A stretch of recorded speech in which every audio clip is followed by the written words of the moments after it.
Welcome to your next step up the self-publishing mountain. I'm Matilda Swift, author of quintessentially British cozy mysteries. And I'm Samantha Cummings, author of young adult books about magic, myths and monsters. I've written the books, Changed their covers, tweaked their blurbs, tried tools from a dozen ads courses. and I'm still not seeing success. Now, we're working together to plot and plan our way from barely making ends meet to pulling in a living wage. Join us on our journey where we'll be mastering the pen to snag that paycheck. Hello and welcome to Pen to Paycheck Authors Podcast. I'm Matilda Swift, here with my co-host Samantha Cummings, and we're here to write our way to financial success. We're two indie authors with over a dozen books between us and still a long way to go towards the quit the day job dream. If that sounds familiar, listen along for our Mastery Through Missteps journey. Each week we cover a topic to help along the way, and this week's topic is trusting your decisions. Before that, what are your wins and whinges of the week? I will start with my win, which is that I have been writing a first draft for quote-unquote NaNoWriMo. And this week I just had a great week. Like I kind of struggled a little bit because I've been so busy. So it's been hard to get a good routine going. Like I like to write specific time, have a good routine, and I've not had that this year. But this week I've managed to capture some of the routine, and I have been hammering out quite a lot of words when I've been sitting down. So my usual is like around 2,000 words per session. And this week has been glorious. This weekend in particular, I've written so much. I'm loving the story so much. And it feels great. I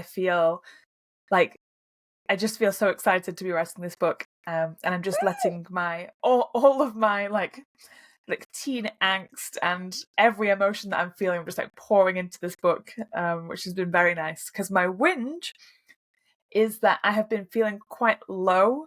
What I've written down my notes here, I've got low energy cosmically. That's what I've written for myself. I've got cosmically low energy.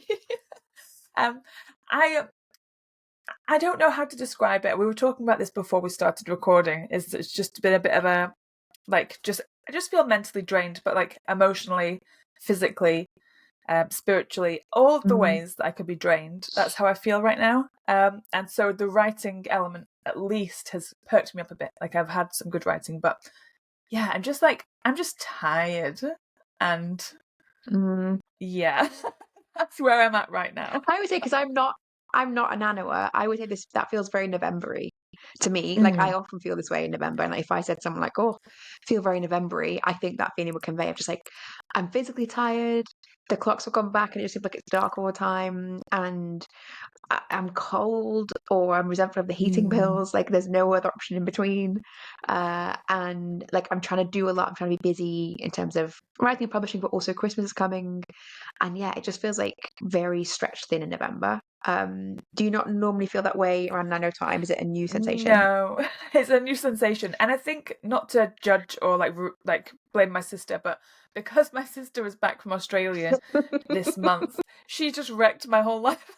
No, because usually because I'm not a winter person, so November is generally like I just do nano and I don't have anything else. Like I don't go out and see people. I'm just a hermit, and I haven't been allowed to be a hermit. So I think that's maybe why I just feel drained. I've seen too many people. I've talked too much. I just don't want to. I just want to be like in my book. Yeah. So that's just where I'm at. It's okay. It's fine. But yeah, I'm tired. How about you?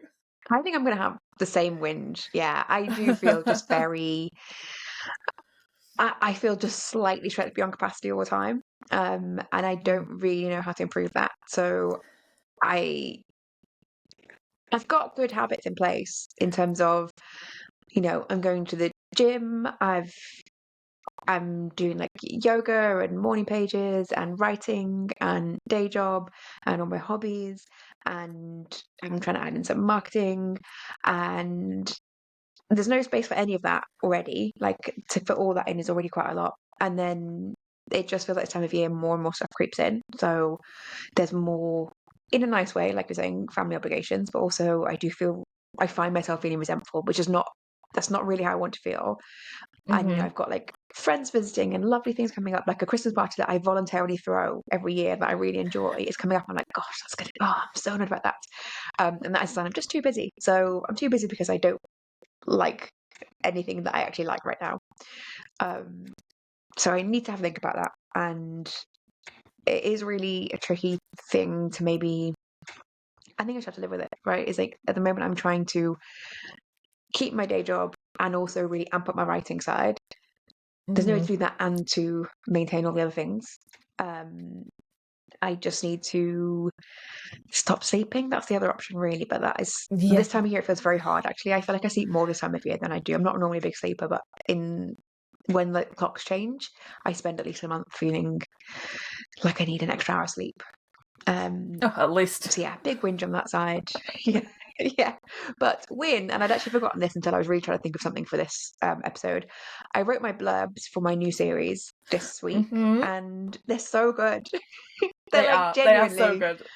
Yeah. phenomenal blurbs. Yes, and I did a lot of work on them. So I wrote the first drafts months ago, and then kind of let them ruminate, and then have done some tweaking of them with AI, just gone back and forth, say, can you give me some alternate lines for this section? I want it to convey this thing or have this type of pun in it. And back and forth with that a lot. And then I've run it past 2 different groups to get some feedback. So I've done a huge amount of work on them. And I feel really positive about them. So that's lovely. I never feel that way about blurbs. So that is good. And I put my books up for pre-order, which also good. I put books 1, 2, and 3 of my new series out. I could put book 4 out, but I don't have a date for it, and I don't want to put a date on it until I kind of see how books 1, 2, and 3 go. But it's been really lovely to see that like some people have pre-ordered 1, 2, and 3 all straight through, which is really nice. You know, not miraculously thousands of people. That's my other win this week. Just not like thousands of people sending all these books, being like, "This is the series for me." I finally see now. Yeah, I've been waiting forever for this. No, small numbers, but small numbers and half. Just over half the people have ordered the whole series, which feels really good. And all I have to do is get more of those people. But yeah, I feel more whinging than winning this week, if I'm honest, like just feeling wise, even though actually if I had to write down all my wins and whinges, I think I've on balance got more wins. So I think I'm just, very November-y. Yeah, fair enough. So let's, whether this is going to help us with our wins or whinges, I don't know, but let's move on to the topic of the week. So today we are talking about trusting your decisions. It's a series about money. What does this mean to you? So in theory, this series is sort of all about, well, it's about like putting your money where your mouth is. So I think we kind of conceived of that as about really going and like pushing ahead with ads. So that's kind of the concept of this series of episodes. And this is our last episode, and it's about trusting decisions. And I think this series has been so useful in terms of making me do something I absolutely don't want to do. Like I really, really cannot convey how much I don't want to work on ads, because they do not align with any way that I find it good to work or that I'm effective working. There's not a way in that I found that I think I can either trick myself into doing them, or I can enjoy the process, or I can do well at it. Like there's no way in I can find. And so I just have to do something I really don't want to do, which is not great. And so what I have done several times in the past few years of publishing is start doing advertising, fail instantly, obviously, because I'm not magically just making Facebook ads work, Amazon ads work without any effort. Fail instantly, and then take that failure and just decide this is the end for me. I don't like failure, so nope, I'm done. Or I will set something up and be like, I'm going to persist. I'm going to do a month of it to get the data, and then I'll do something with the data without any decision of like what I'm going to do with that data. So I'll spend money for a month, and then the ad expires, and then I'll just never look at it again. Because there's so many factors that I feel like I don't understand, and it even feels like if I understood enough, like and did a PhD on Facebook ads, I still feel like one day you could have an ad that works and one day you can have an ad, the same ad that doesn't work, and there's no rhyme or reason about it. I find that incredibly disheartening and dissatisfying. But that's like Mark Zuckerberg's not about to fix that. He's not out there thinking, how am I going to make these ads work better for Matilda Swift? I understand she's frustrated. I will figure that out. No, he's not going to improve that for me. So I will have to work within the system that I do not enjoy. This is my own personal Hunger Games. So trusting decisions, for me, in fact, I had thought that I would maybe come around to at the end of the series, sort of in terms of trusting myself and finding a way in. But in fact, all I'm doing is going to trust. I'm going to make a plan and trust that plan and just follow through even when it feels like everything's going wrong, and make sure I've got like always the next few steps planned. So it's not a fun decision to trust.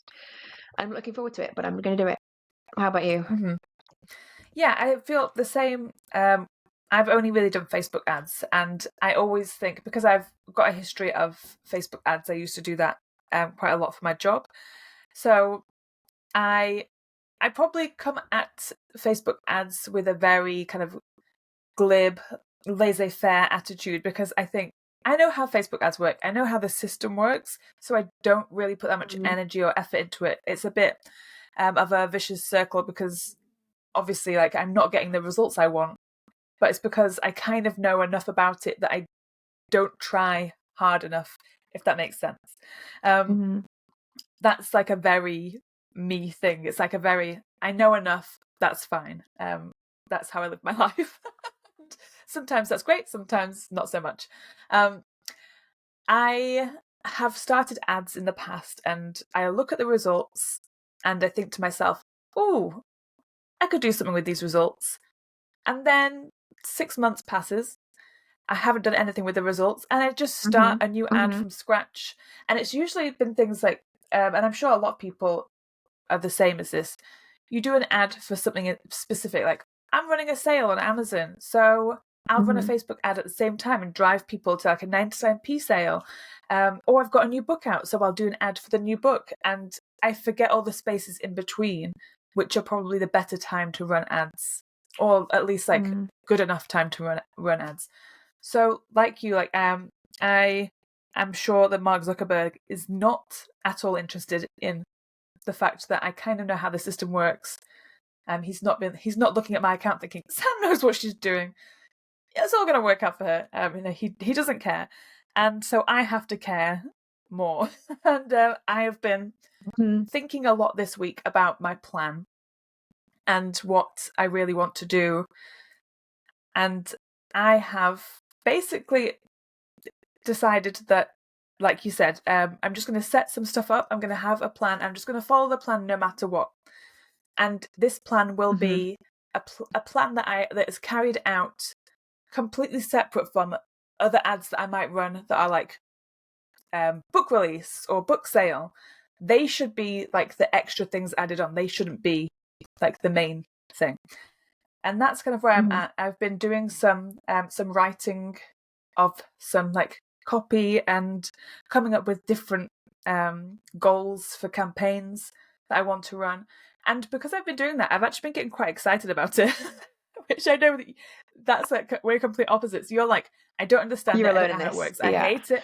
And I'm like, I don't know how this works. I don't know what I'm doing, but I kind of like that. Yeah, I'm excited to try. I know, it's crazy. I'm excited to like start a new spreadsheet. We all know how much I love spreadsheets. I'm excited to start a brand new spreadsheet, even though I've already got a spreadsheet for ads. I'm starting from scratch, and I'm going to put all of my ideas and when these ads are going to run. And I think that I'm going to have like a basic plan for 5 to 6 months of just like continuous ads. And I am excited to spend all that money. Because why not? Okay. Yeah. But also, yeah, why not? Right? Like, nothing is going to change by you waiting for like the magical day when the winds are in the exact right direction and the weather looks fine. There's not a cloud in the sky. I'm like, this is the day I'll start my ads, and I will magically have gained the knowledge. Like, that is definitely how I feel. Is like I constantly feel like I'm waiting for the day when I, without having done anything to gain this knowledge, possess the knowledge of how to make Facebook ads work. And I don't know I don't know where this thought comes from, right? I don't know where I believe that I will magically acquire the knowledge to do it. I think some of it is just that in the self-publishing world, there often are things that you don't know until you suddenly twig. You're like, oh, I see that now. I get how that works. I understand what that is. When before I just kept hearing these words, and I just nodded along, pretend I knew what it was. But I think with Facebook ads, that's not possible. And I think there's a lot of stuff being said, about like, oh, you can't do it until you've got a certain number of books. So I've in the past been like, yeah, I won't do it until I've got a certain number of books then. And then that number passed, and I was like, well, it won't hurt to have a few more, and I want to kind of get more rapid releasing and more consistent releases and have. There was always something, right? I put something in the way and say like, once I've reached this magical goal, I will then. It'll be worth me doing Facebook ads. So, anyways, I'm trying to have a whole new mindset about it because previously, and just by my nature, I'm quite like all or nothing. Like I'm quite like what the way I like to learn things, like do all the learning and then know everything about something and then action it and it will succeed. Whereas I just think that's not possible with Facebook ads. Like A, the platform changes a lot, and B, it is whimsical, and not in a good way. It is mercurial, perhaps is a better way to put it. So yeah, I think there's no benefit to trying to learn about it or waiting until some magical knowledge passes across your path. Anyway, so what that means for me is I am going to make myself a very clear plan, and I've started it. I can talk to you bits of it in a minute, actually. A really clear plan that I'm going to put in my my regular habit routine, because one thing I've had a problem with ads is like I have had it on my like weekly to-do list every week for months, like learn more about ads, practice more about ads. But if I'm busy, that doesn't get done because like learn what about ads, practice what about ads. So I need to have like a very, very clear, like 100-step plan, right? And it can be every step is miniature. Every step is like check the ads today, check these 3 numbers, and depending on that, these are your options of next step. I just need to have that in place because if I have that, I will do it. If I know what my next thing to do is, I need these tasks broken down. But if the next step is like check your ads, but check them for what? Just have a look at them and see. Oh, good. Yeah, there's some more money for Mark. Glad he can buy another hoodie today. That's not productive, and it makes me very deflated to like do something for no purpose. So yes, I want to make myself a really clear set of checks. And I have once again, maybe the 3rd or 4th time, read Mal and Jill Cooper's Help My Facebook Ads Suck. But again, I'm really more knowledge and more understanding each time, just of like how the system works and what the words mean. So I'm going to go through it once more, and flick through all my highlights and all my bookmark pages, and really make sure I've got a list that says things like every 3rd day, check these things, make these changes, take these images out if lower than this number, and like just have really clear metrics. Anyway, big thing is mindset shift.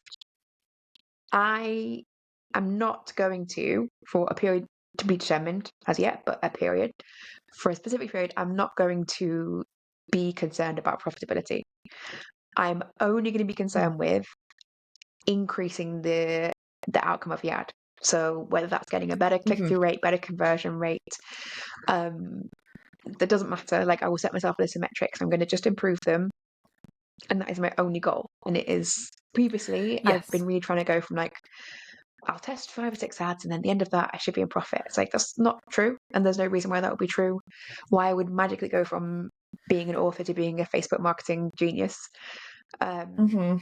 We just conflate the two together because you have to do both in this career. So we think you just have to improve both quite quickly. But no, I am going to start my new internship as a Facebook ads guru of my own making. And all I have to do is improve every single, however I'm going to set, every single week, let's say, or every single 3 days when I check something. My only goal is to improve, right? And if I just keep improving incrementally, one day I will be profitable, and then I will be a millionaire. That's the progression. Set 1, 2, 3. Yeah. Oh, yeah, makes sense. It's funny because when you're talking about metrics and checking things and effectively like doing stats, I kind of realized that I am terrible at, like, I don't have stats for my business, which is quite weird for me. So in my day job, every 1st of the month, I effectively look after about 15 to 20 websites for a company. And every first of the month, I have to go through Google Analytics stats and all sorts to pull all their numbers together to see, have we done better than the last month? What are the trends? And I do all these stats and I send them to the marketing team, even though it's a marketing job, but for some reason I do it for them. And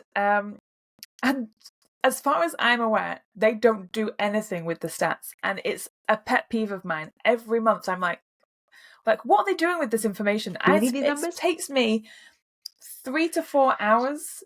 Yeah, do you need that? It takes me 3 to 4 hours to do all of the stats, and I send it to them, and I don't think that I think they look at them, and I don't think they make any decisions based on them, and it really annoys me. And I've just realised that I was going to say I do the same for myself, but I don't even do the same for myself. I don't have I don't have numbers for how many people visit my website a month, how many followers do I have on Instagram, or I know, and it all seems quite vanity stats. But if you don't start looking at your numbers as a business, how are you ever making a decision based on anything other than feeling? And that's just clicked. I've just had such a stupid epiphany. I hate myself. Why does it take talking things out loud for me to be like, oh yeah? Oh, it's a sad epiphany day again. I am. It's a sad epiphany noise. Epiphany. Yeah. Oh, epiphany. But that's fine because I'm starting anew with my Facebook ads. I feel like this is the right time to just start all kind of looking at my whole business and making decisions based off results of things. Yeah, I feel like somebody should smash me in the face with a pie. It's really difficult, I think, when you're starting out. So many of the books and courses and whatever on ads are always like, oh, make sure you're working out your ROI and what the reader and click-through rate is. And I feel like a lot of these things, they assume that you have really solid metrics already in other parts of your business. And also that other parts of your business are profitable and that you've magically got loads of data. But it's my read through and sell through calculations are often based on if you look at this year, I haven't released a book, but I have had 2 book clubs. And last year when I'd released a couple of books, those books would have been out of kilter with other things. And when you've had things on discounts and I just don't have a big enough sales, consistent sales without those big spikes and random dips and things. I don't have those numbers reliably enough to feel like I know confident in the metrics. And in fact, when you're advertising, those people are different to your regular readers even. So say I knew that I had a certain read through or sell through calculation to my newsletter, those people are much warmer to readers than people you're advertising to. So it's false to calculate those numbers based on previous numbers. So that is why I find it really difficult to think about things like, oh, what's my profitability on an ad? Because it's based on false numbers. And it's sort of pointless. I'd rather just start I'd rather figure out my baselines and figure out my metrics. And so if I said, okay, the big thing that I'm doing, I don't have a release now for 3 months. If the big thing I'm doing between now and then is advertising, that's a really good blank period. And obviously Christmas in the middle of that, so it's a bit of a funny period, but I've got a reasonably long series that I can be advertising to. And if I just look at that period, I'm far enough away now from releases and from other promos that I can say the ads are the things that are affecting this. I can use this as a period of time to measure what is the literal outcome of these ads, and what in that period is the read through and the sell through. And I want to be generous and gracious to myself about finding those metrics and not expecting myself to have had all this stuff before. And to not be starting from a position of you've got 40 ads that are already working, here's how you measure them and tweak them. It's no, I don't even know what I'm doing. I constantly forget where everything is in the ads platform. That's where I'm at right now. Where the like Like, Facebook ads for absolute dummies. My Facebook ads don't suck. I suck. Is how I yeah, feel. yeah. Here's Facebook ads for somebody who, like, you've literally just released one single product. Nobody knows who you are yet. You don't have any metrics to work from, because all the examples, you're right, they already assume that you're making like organic sales in some way, shape, or Mm-hmm. form, and it feels like you have to try and like make the system work for your particular situation rather than like this is how the system should work for you right now. It feels like you're trying to Mm-hmm. like hack a system, and that in itself is so mentally draining because it makes you feel less than from the get-go. So as soon as you start Mm-hmm. reading like these like directions on how to make an ad work, and you already are thinking to yourself, but I'm not at this stage yet, so am I already like, should Mm-hmm. I just not? But you carry on. It feels really rubbish. But we should Yeah. just be running And like there's ads. loads of advice that assumes that you're further in the process. Like there's things like, oh, Mm, look at your like social proof, like send it out to your own Facebook group first to get good social proof. And it's like that's not bad advice, but it's not useful to me because I don't have people that are going mm-hmm. to be like, oh, I'll put loads of positive comments on how much I love those books already. Like I'm still trying to find those people. And in terms Yeah. of like making Facebook ads, a lot of things rely on like, okay, so think about your readers and what they like. And it's like, I do feel confident now that I could find those images, but or at least have a good guess of what this image would be. But it's like, but someone who's I didn't a few years ago, and that's what really put me off Facebook ads. It's just like I felt like absolutely just throwing guesses, like throwing dartboards into the wind, like darts into the wind with no dartboard around. Which is just like if you just throw darts around, all you do is hit people and you get in trouble. You Mm, need to be like, where is the dartboard at least? And I have felt so put off by previous experiences. It is, I think, disingenuous to say like, wait, so you've got 3 books and then do Facebook ads, because like there's so many other things that you need to know and have thought about and mm-hmm. to just, I don't know, even now like I feel like it's an uphill battle in terms of, and we were talking about this before we started, like I have got a list of things I want to try and I feel uncomfortable with the idea of saying them out loud because I know there's people listening at home. There's people listening at home. All of my listeners cozy in their homes, like this is the 1950s, Mm-hmm. sitting around the wireless. There are people who I'll say one thing, so I'll say, "Oh, I'm going to run my ads." For example, say I'm not going to, but like say we're going to put like book cover images on my books on my ad images. The people at the home who be saying, "You can't do that. That's what idiots do." Like everyone knows that's what you do. You don't do that. It doesn't work. And I might have read a perfectly reliable, reasonable person say put book covers on the images and explain why, and I've decided to follow this person, and then someone else can come along and say, no, in fact, I tested it and that absolutely doesn't work. That's a surefire way to failure. And the problem is that both those things can be true, and it's just really disheartening to like to think about like how do I possibly ask for advice when everyone has got 100% opposite views on almost everything in ads, and they are entirely Yes. convinced their way is correct. Yeah. But just think Yeah. is people have got a completely opposite opinions of literally everything. You can go on, I love this kind of like ongoing joke on Instagram where people are like cooking and they're saying what recipe they're cooking, and someone says, "Oh, you're making Mhm. pasta," and the person says, "Oh yeah, I'm making pasta, and like I'm using this tomato sauce," and then the comments will say, "But I don't like tomato sauce," and it's that whole thing of like, well, so this Yeah. isn't for you. I don't care what you This isn't like. for you then. Like, if you don't like tomato sauce, then move along, find the next recipe that doesn't have tomato Mhm. sauce. And I feel like that's like such a good analogy for everything that you talk about online. Is that there's always going to be those people that like, but I don't think that's a good ad. I don't think that ad's going to work. You should do what I do. It's like, I don't care what you do. I'm putting tomato sauce on this. You could go away.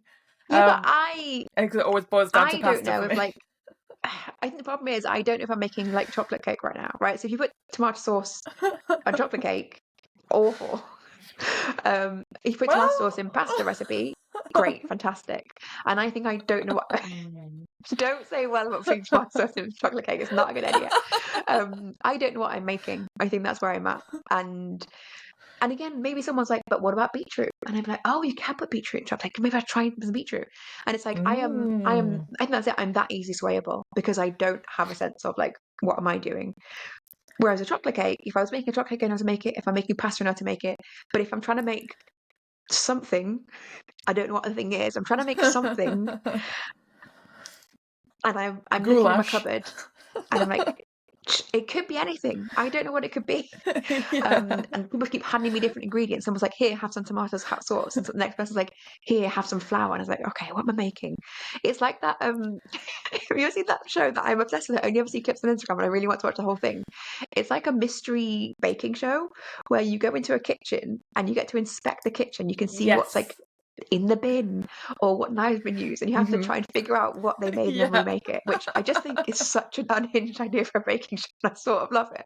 Anyway, I feel like I'm doing that. I'm trying to reverse engineer ad success, but all I can see is like what's in the bin and what's on your knife. And I'm going to come out with like chocolate cake, and they're like, no, why have you put tomato sauce in chocolate cake? It was clearly a lasagna. I think that's probably our best analogy yet. That's so good. Yeah, that is the most tortured metaphor.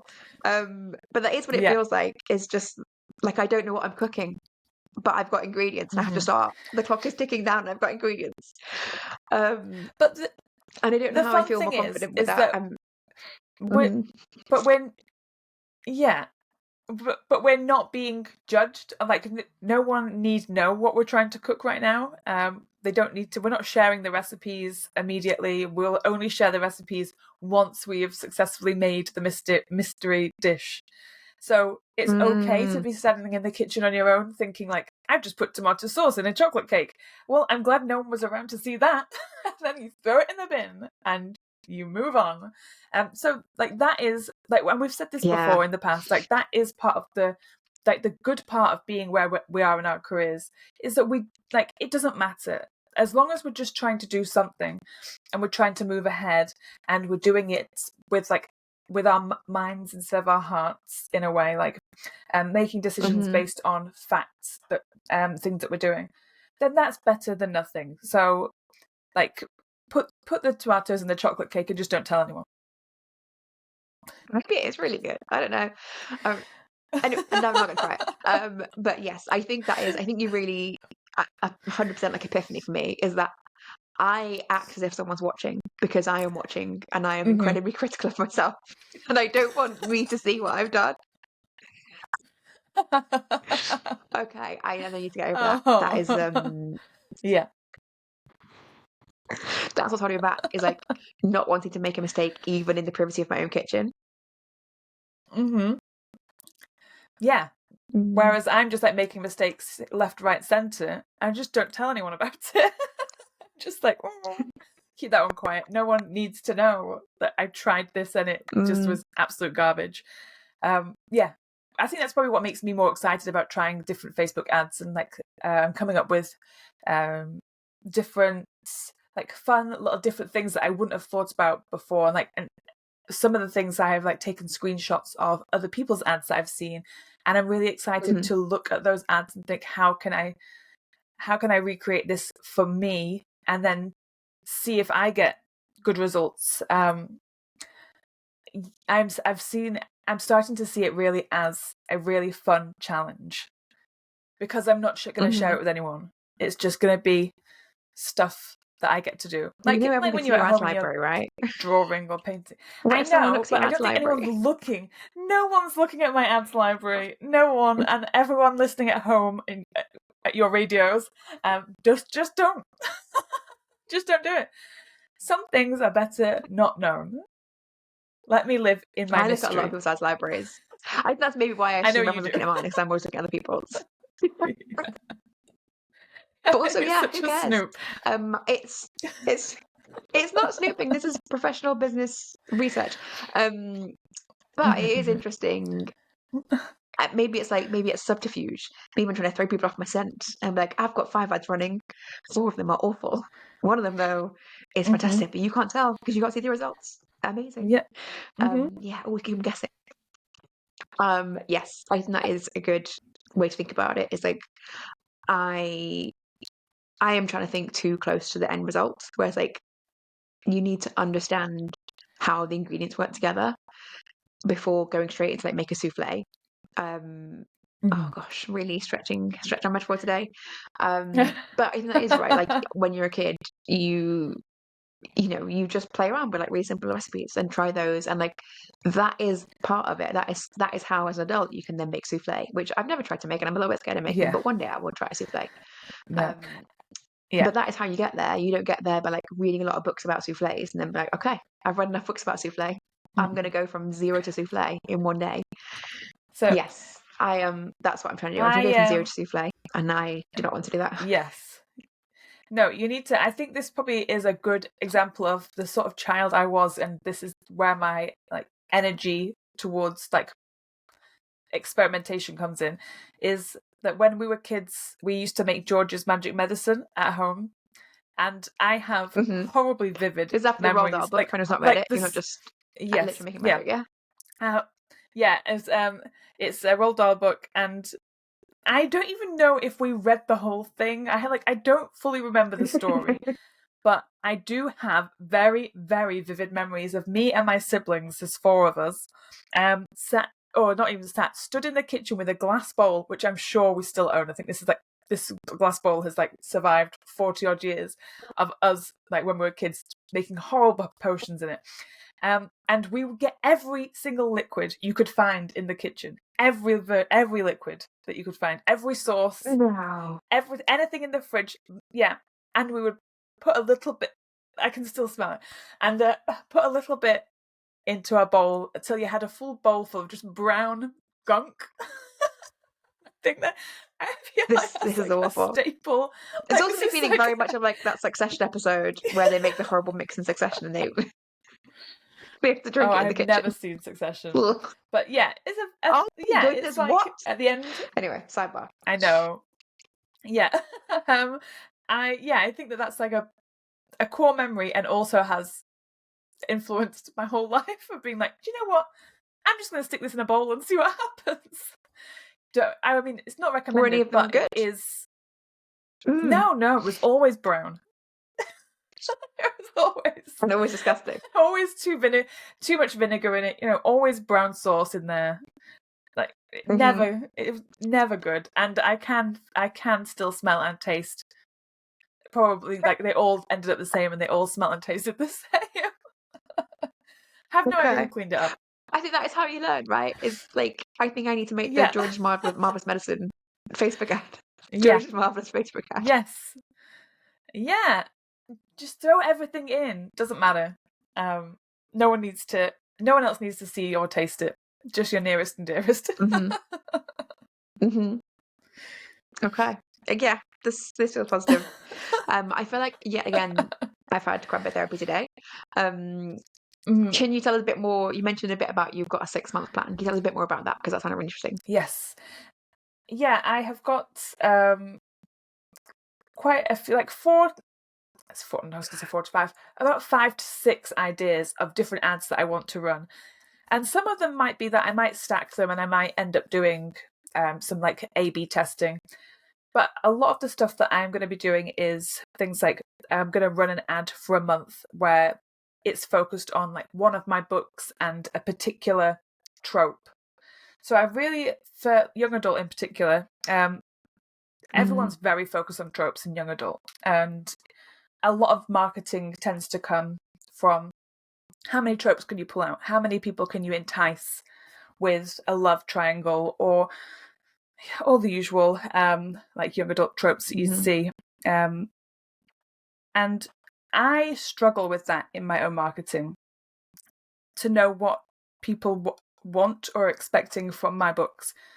So I've got a list of the different themes and tropes that are in my stories, and I really just want to, over the next few months, run ads that are particularly like call to action for readers, for like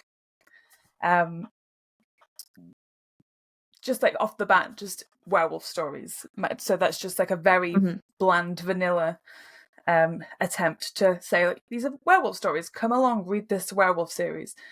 And then some of the other ones that I want to run are more specific to like girl power, sister stuff. Just see like what my readers or what Are you running these people are in attracted sequence to. so you can change your blurb as well? Yes. So that's what my plan is I'm gonna run them when they've ended, see if I can like decide whether I need to change anything blurb wise, or just like what images I'm using. Just really want to be always trying new things, always trying to focus on something very specific, so that I can just see for myself, like, what are the key things in my own writing that is going to get the right attention. Because that's I really struggle with doing that for myself. So that's kind of where I'm at. I've got a good list of stuff, some good ideas for what images are going to go well with things and what kind of quotes I want to use for them. And I'm just going to start throwing them around and seeing what comes about. And that's why I'm excited, because to me, it's like that's then going to influence what I'm going to be putting on social media and stuff. Is like the results from those ads are going to then impact my other messaging. So I'm kind of excited that I'm going to be going in or finding a particular direction to go in. And that's where I'm at right now. Okay. Yeah, that sounds really positive. I also want to try really different things. I think I have tried to start too close to the end before and be like, oh, this worked for this person, I'll copy this but slightly different.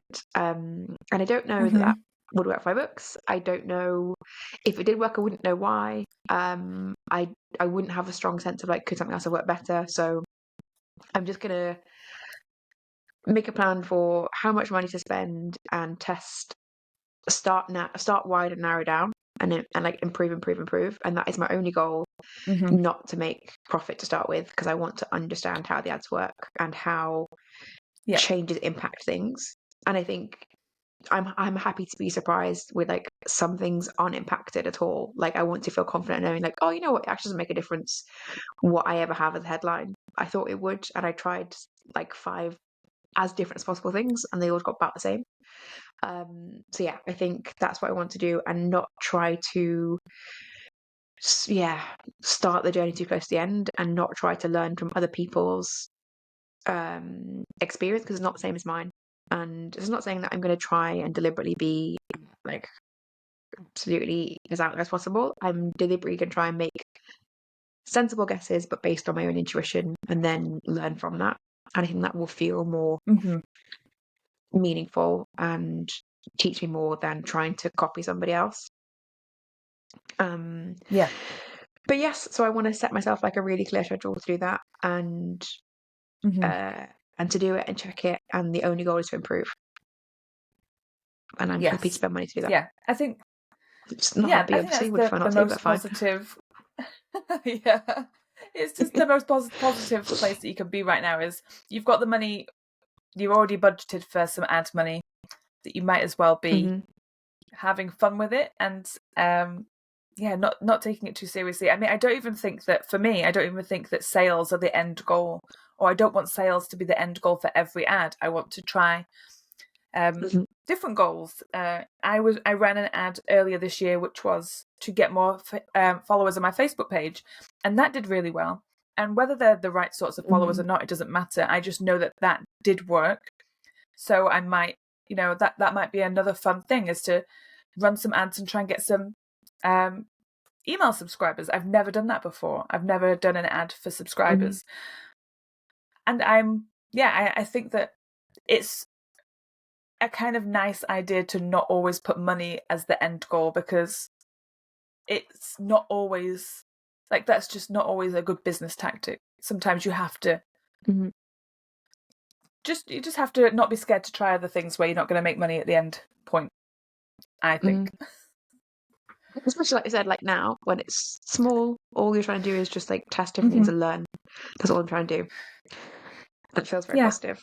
Do we have anything else on this topic? No, I don't think so. I think I've said all of my smart glasses wearing things for anybody who's listening. I'm now wearing glasses and I am 10 times smarter.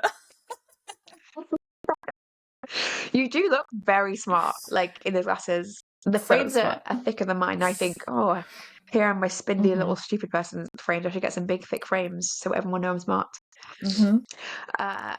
I think we haven't really talked specifics on our plans. I have made some specific plans, but they're not articulated enough that I think it's going to be really useful to share them. But I do think we should come back to this regularly and keep talking about where we've got up to with our checks, and maybe when we've made some more consistent schedules and things like that will be really helpful to come back to. That's not the next series, but so we've planned our next series and we planned a little bit into the new year, but we haven't planned the new year. So I think we could make a series on, you know, outcomes and what we've learned so far in the new year would be really good. The next series is all about, it's very apt in fact, and I'd forgotten we planned this and it's exactly what I need. It is about how to believe in yourself, which I am really looking forward to because I feel very like low on the reserves of believing in myself right now. Like it's not that I don't have any, it's that I really feel like I have been using it. I've been using it a lot and I can see where I need some more. I'm like, I need the juice in this area. It's the juice that makes the difference, this believing yourself juice. So the first episode is about reviews and believing them, which is an interesting one that we set first. I don't know why, because it feels like that's a really hard topic and I was surprised when I saw it. So yeah, do you have initial thoughts on reviews and why we set that as a topic? Yes, I think it was my idea to do this and do it first because I think I want to rip the Band-Aid off. I am very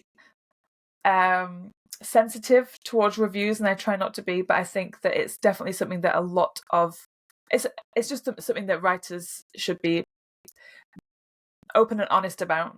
And I also see a lot of discourse about this on Instagram, but also like Threads. There's quite a lot of stuff on Threads about this, about reviews and, you know, which ones to take to heart, which ones not to. So I really am looking forward to talking about how I've reacted to reviews in the past, and like both good and bad, because it's very different, but also strangely the same. How about you? Yeah, but I think it's interesting that we put this, what is potentially quite I think for a lot of people will be quite a difficult topic, that we put it like at the head of a believing in yourself episode. I remember when we talked about, like, I actually feel like I have got loads of really positive reviews, like things that people have said that are absolutely lovely, that I work really hard to make them go in and they just don't go in enough. And I think if I could make them go in enough, that would be very helpful. Yeah, like things like I've got 6 like bits from really positive reviews put on my wall. I had like trying to make like a little wall of positivity, and I just never read them. And when I do, they don't go in, or I don't believe them, or I think that person was just being nice, or, you know, on a bad day you can make any excuse. On a good day, I think, oh, I'm amazing. But I want to. Yeah, I think there's more to talk about in terms of reviews and how we can use them positively, because there are so many nice things people have like gone out of their way to literally take time to write. How can we not? How can that not be more useful in terms of thinking, yes, I'm amazing? So yes, I think it's a good episode and will, you know, be very much in the vein of our ongoing therapy sessions. So I'm looking forward to it. It is snowing here, so I'm going to go and stare out the window at the beautiful snow a bit more and enjoy that lovely wintry coming on Christmassy scene. And I will look forward to seeing you again next week. Until then, goodbye. Yes. Goodbye. You've been listening to Pen to Paycheck Authors. Stay tuned for our next episode, and don't forget to subscribe to learn how to write your way to financial success.